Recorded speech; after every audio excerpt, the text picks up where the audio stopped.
Istifaanositti ajjeefamee dhugaa wangeela kee.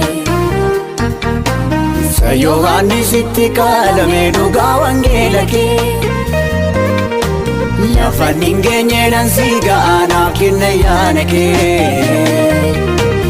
Istifaanositti ajjeefamee dhugaa wangeela kee.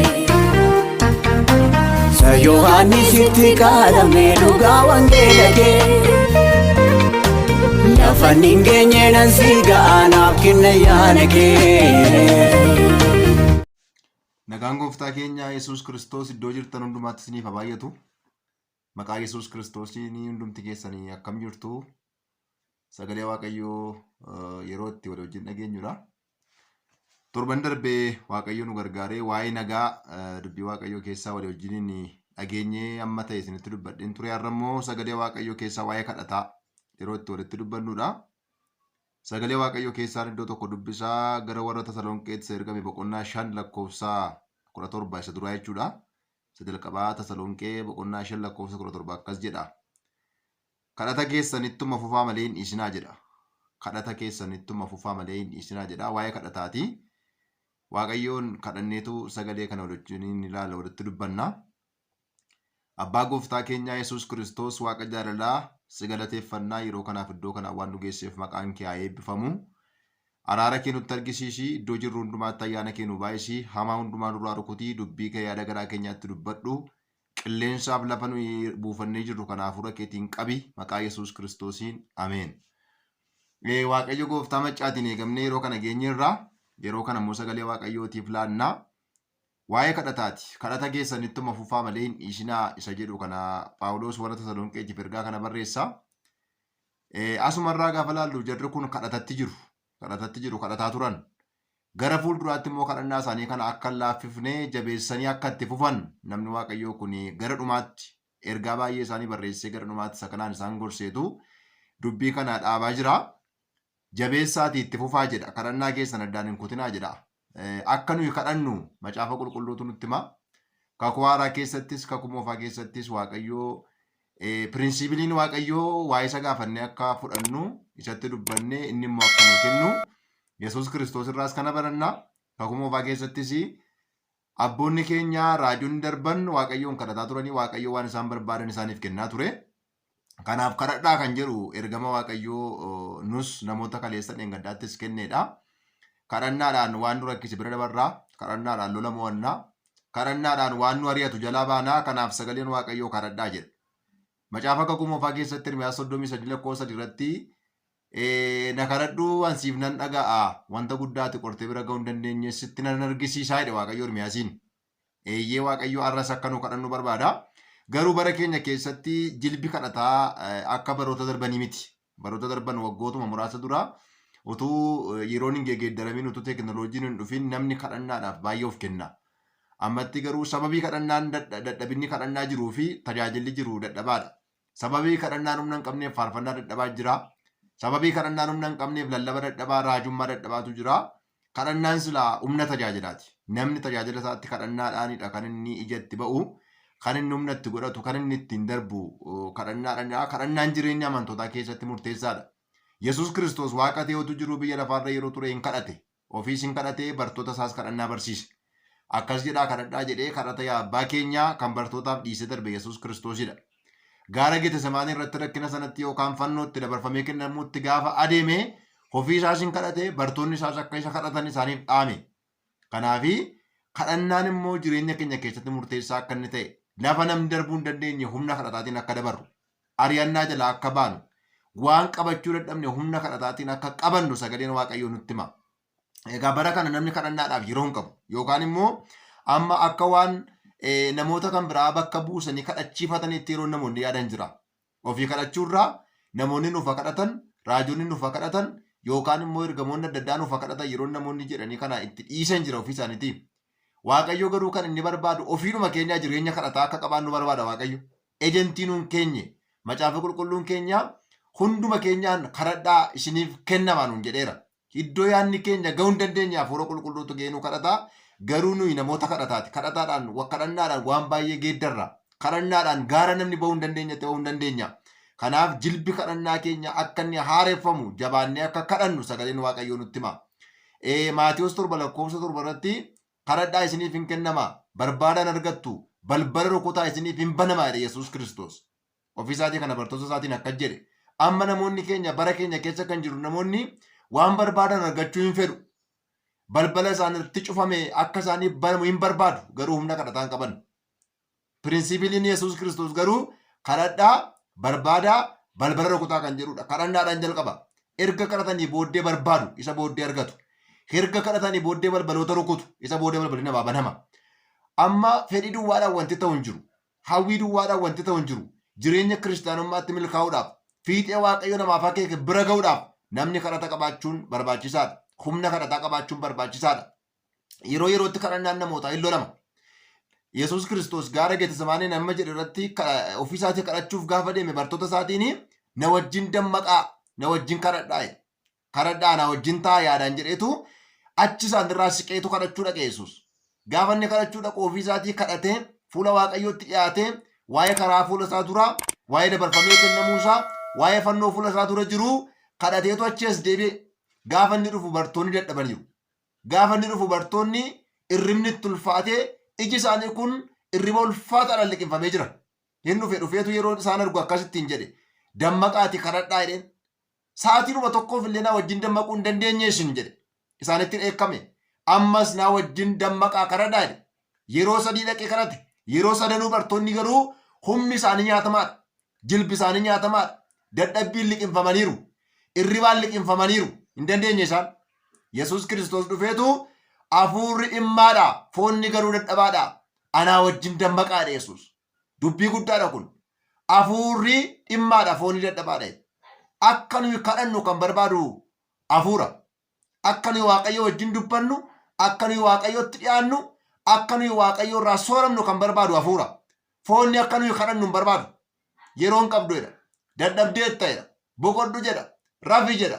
Deemi jedha. Hiriyaa kee bira dhaqi jedha. Bashannani jedha. Iddoo akkasii dhaqi jedha. Yeroo hundumaa eeruun foonni nuuf kennu dadhabdeetta. Haara galfadhu. Dadhabbii bahe kan jedhudha. Akka nuyi kadhannu foonni keenya nuuf hin eeyyamu. Garuu foon keenya kanarratti moo'utu nurra jiraata. Fedhii namummaa keenya irratti moonee kadhataaf iddoo kennu, kadhataan haalota mo'achuu, kadhataan yeroo mo'achuu, kadhataan baroota mo'achuutu nurra jiraata. Kadhataan fedhii Waaqayyoo duukaa bu'uutu nurra jiraata. Hafuurri dhimmaadha jedhe Yesuus. Foonni dadhabaadha jedhe. Kanaafi foonni inni dadhabaan hafuura keenya fuula Waaqayyootti gotota. Akka nuyi hin kadhanne, akka nuyi jilba kadhataa hin qabaanne, akka nuyi gadi hin jenne, akka nuyi Waaqayyootti hin dubbanne, akka nuyi kadhannee waan gaafannee Waaqayyoo harkaa waan arganneef foonni kun bari'eer yookaan gufuusa guddaadha. Gufuusa guddaadha. Dadhabbii nutti fe'a. Ba'aa nutti fe'a. Namni guyyaa isaa guutuu dadhabaa oolee, olii gadi adeemaa oolee, hojii oolee, galgala gaafa galu kadhachuu dadhaba. Yeroon namaa nyaatamaadha. Galgala gaafa galu televizyiina laala, oduu laala, diraamaa laala, taphawwan adda addaa laala. Erga foonni kun inni guyyaa mudhukee dadhabaa oolee kun gara dhumaatti dhufeetu kadhataaf gadi jedha. Gaafa gadi jedhu immoo fedhiin namaa hin xinnaata. Dadhabbiitu namatti dhufa. Yeroo hin qabu namni. Sagaleen Waaqayyoo garuu akkas nuun jedha. Kadhadhaa jedha. Bara kana moo'uuf kadhadhaa. Lolarraa hafuuf kadhadhaa. Rakkinarraa hafuuf kadhadhaa. Miidhama bara kanarraa hafuuf kadhadhaa. Waaqayyootu kadhadhaa nuun jedheera. Kadhadhaa Waaqayyo sin gargaara. Dadhabbii keessa mo'a. Rakkina keessa mo'a. Fedhii foon keessanii mo'a. Waaqayyoon kadhadhaa. Gadi jedha. Fuula Waaqayyootti hafuuraan geggeeffamaatti kadhadhaa. Waaqayyo kadhadhaa jedheera waan ta'eef. Kanaaf amma namoonni halkanii galgala gaafa dhufan dadhabbiitti gaafa hidhaman kadhachuu gaafa dhiisan haqanii gaafa rafan abjuun mataa naannessee boo'aa hedduu qaxxaamuranii rakkina adda addaatiin joon jaanii ganama lafaa ka'u. Lafan buleen beeku jedhu. Rakkifamaan buleedhu, jooraan bulee, jaawwaraan buleedhu sababiin isaa hin kadhanne. Yoo kadhanne isa siree keenya irratti humna godhachuudhaaf dhufu, isa halkan keenya irratti humna godhachuudhaaf dhufu moonee dabarra. Waaqayyoon kadhannee rafuutu nurra jira galgalumallee. Ganama gaafa kaanu yeroo keenya hambifannee hojiitti akkuma fiinnu guyyoota keenya Waaqayyotti kennachuu qabna. Waaqayyo guyyaa koon harkaa fuudhi. Waaqayyo yeroo koon harkaa fuudhi. Oolmaa koon harkaa fuudhi. Iddoon hojjedhu naaf ilaali. Iddoon oolu naaf ilaali jechuu qabna Waaqayyoon. Teessuman irra taa'u naa ilaali. Konkolaataa yaabbadhu naa ilaali. Taaksiin ittiin deemu. Baajaajiin ittiin deemu naa ilaali. Guyyaa koo naa qajeelchi jechuutu nurra jira Waaqayyoon. Karaa keenya waaqayyotu kennachuutu nurra jira. Daandii keenya waaqayyotti kennachuutu nurra jira. Dadhabbii malee kadhadhaa. Yeroo kadhataa qabaadhaa. Soomaa kadhadhaa. Tajaajila keessaniif kadhadhaa. Karaa keessaniif kadhadhaa. Bara keessaniif kadhadhaa. Adeemsa keessaniif kadhadhaa. Gaa'ela keessaniif kadhadhaa. Ijoollee keessaniif kadhadhaa. Barnoota kan qabdan barnoota keessaniif kadhadhaa. Gaafa sana kuttanii baatu. Nama biraa qofa eeggachuudhaan hin ta'u. Bara kana amma namoonni jireenya kadhataa ofii hin qaban. Maateeriyaalii kadhataa barbaadu. Raajota waldaa isaaniitiin, hiriyoota isaaniitiin bilbilanii nuu kadhadhaa jedhu. Sireerra ciisanii nama bilbilaan kadhachiifatu. Kanarraa kanaaf ofii isaanii jireenya kadhataa hin qaban. Akkuma kana bishaan kadhataa barbaadu, zayita kadhataa barbaadu, awwaara kadhataa barbaadu malee jireenya kadhataa hin qaban. Gaariidha, zayita kadhataa qabaachuun gaariidha. Macaafni qulqulluun nutti hima. Bartoonni gaafa Yesuus Kiristoos biraa ergaman namoota dhukkubsatanitti dhadhaa dibataa itti dibaniiti kan isaan kadhataniif. Akka bara keenya ammaallee yoo garmalee ol kaafamee haalli isaa kun karaarraa ce'uudha baate jechuukooti. Yaaqoobis immoo ergaa isaa keessatti namoota dhukkubsatan jaarsoliin waldaa dibata dibanii kadhataniidha. Waa'ee sanaaf mormii mitiyan. Garuu zayita dibataa manaa qabaachuurra ofii kee jireenya kadhataa qabaadhu. Bishaan kadhataa qabaachuurra ofii keetti jireenya kadhataa qabaadhu. Waaqayyo sinis dhagaa. Waaqayyo sinis beeka. Yoo kadhatte waaqayyo siifis deebii sii kenna. Diinota kee irratti moo'icha akka ati qabaattu hin godha waaqayyo. Ati nama kadhataa ta'i. Mootonni bara kakuu moofaa lolatti ba'uuf yookaan waaqayyoon gaafatu waaqayyoon kadhatu. Bara kakuu haaraatti Yesuus Kiristoos karaa isaatiif waaqayyoon kadhate. Fannoo itti adeemuuf waaqayyoon kadhate. Lola itti adeemuuf waaqayyoon kadhate. Sila isinitti meera gaara Geetesemaanee bukkee dhaqeetu jilbeenfatee rakkina isaatiin cuunfamee waaqayyoon kadhate Yesuus. Bartoonni garuu hin rafan. Garagarummaan jara kanaa Yesuus inni kadhate fannoo sana moo'ichaan xumure. Yesuus inni kadhate ari'atama sana moo'ichaan xumure. Bartoonni warri hin kadhatin immoo Yesuus Kiristoos hin gatanii bittimmaan hin ganan. Phexros fa'aa warri irribni ija isaanitti ulfaatee ofii isaaniitii Yesuus Kiristoosiin hin beeknu nu isa jedhanii ganan. Warri humna kadhataa dhaban sun ofii isaaniitii jireenya kadhataa warri dhaban sun Yesuus Kiristoosiin hin buusan. Inni kadhate garuu fedhii abbaa isaa raawwatee fannoo sana xumuree mootummaa isa biyya lafaa seerrate sanaa harkaa fuudhe. Mootummaa du'aa harkaa fuudhe. Mootummaa seexanaa harkaa fuudhe. Harrayyuu nami kadhatu. Namni humna kadhataa qabu. Nami jireenya kadhataa qabu waan nami irra hin dhaabanne irra dhaabata. Karaa namni irra hin ceene irra ce'a. Humna kadhataa qabaadhaa. Jilbi keenya kadhataaf haa ka'u. Garaan keenya kadhataaf haa ka'u. Yeroo qabaadhaa kadhataaf. Namoonni baay'een wantoota kan biraaf baay'ee yeroo qabu kadhataaf garuu yeroo hin qaban. Maqaan kadhataa gaafa ga'u waldaa keessaa nami yeroo hin qabu. Mana isaa keessaa nami yeroo hin qabu. Qe'ee isaatii nami yeroo hin qabu. Olii gadi adeemuudhaaf, hiriyaa barbaaduudhaaf, fira barbaaduudhaaf namni yeroo qabu. Kadhannaadhaaf garuu yeroo hin qabu. Kanarraa kan ka'e dadhabbiin foonii namoota baay'ee irra buufatee qalbiin namoota baay'ee dadhabbii fooniitiin liqimfamee humna kadhannaa keessaa ba'a. Firoota koo bara kana bituudhaaf akadhannu.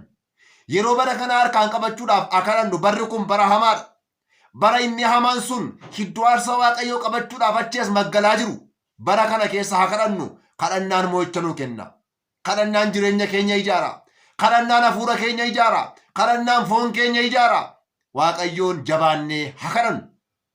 Namoota akkasumatti waaqayyoon sana fidi kana fidi jedhanii komiitti kaasan duwwaatu hin ta'in jireenya kadhannaa qabaadhaa. Diinota keenya irratti gaafas moo'icha arganna. Jireenya keenya irratti gaaficha eebbi hin dhufa. Gaafa kadhanne waan barbaanne hin arganna. Gaafa kadhanne waan nutti cufame nurraa banama. Gaafa kadhannu gaafa namoota kadhataa taanu gadi jechuu gaafa barru waaqayyoon waamuu gaafa barru gaafas jireenyi keenya eebba waaqayyoo hin quufa. Kanaaf namoota kadhataa ta'utu nurra jiraata. Eebba Kiristoosiin argachuudhaaf namoota kadhataa ta'utu nurra jiraata. Even bobaa Yesuus Kiristoos jala turuudhaaf mataasaa bara kana waan nama tuttuquuf baay'eedha. Kiristoos hirkaa gad nama baasuudhaaf. Kiristoos hirkaa nama bubbutuudhaaf. Waan nama bubbutu waan nama tuttuqu waa hedduutu jira. Yeroo haa qabaannu kadhataaf.